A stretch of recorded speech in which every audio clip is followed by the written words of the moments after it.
नमस्कार विद्यार्थी मित्रांनो. एका विद्यार्थी मित्राने आज मला हा प्रश्न पाठवलेला आहे. एका रकमेचे 2 वर्षाचे 18% चक्रवाढ व्याज व सरळ व्याज मधील फरक 162 रुपये आहे, तर ती रक्कम किती?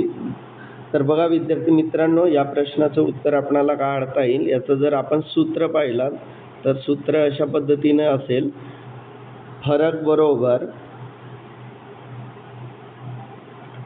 बरोबर मुद्दल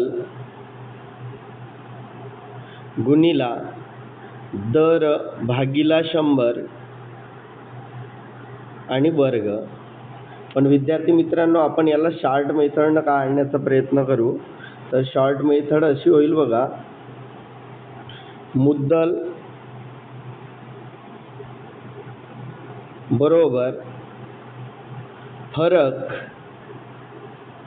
गुणिला 100 गुणिला 100 भागिला दर गुणिला दर. तर बघा, आता या प्रश्नाचं उत्तर काढू आपण.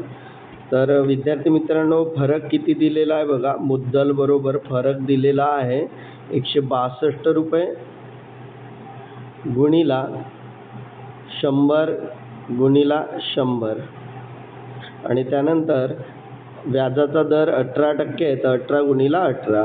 त्यानंतर लक्षात द्या विद्यार्थी मित्रांनो, आता आपण याच्यामध्ये भाग देऊन देऊ. 18 एक 18, 18 9 162, 9 एक 9, 9 दुने 18, बे एक बे पंचे 10 आणि 0. विद्यार्थी मित्रांनो, 50 गुणिला 100 म्हणजे उत्तर किती रुपये येईल बघा, 5000 रुपये. आणि आता याच्यामध्ये ऑप्शन दिलेले नाही, तरी पण उत्तर किती येणार आहे, 5000 रुपये येणार आहे.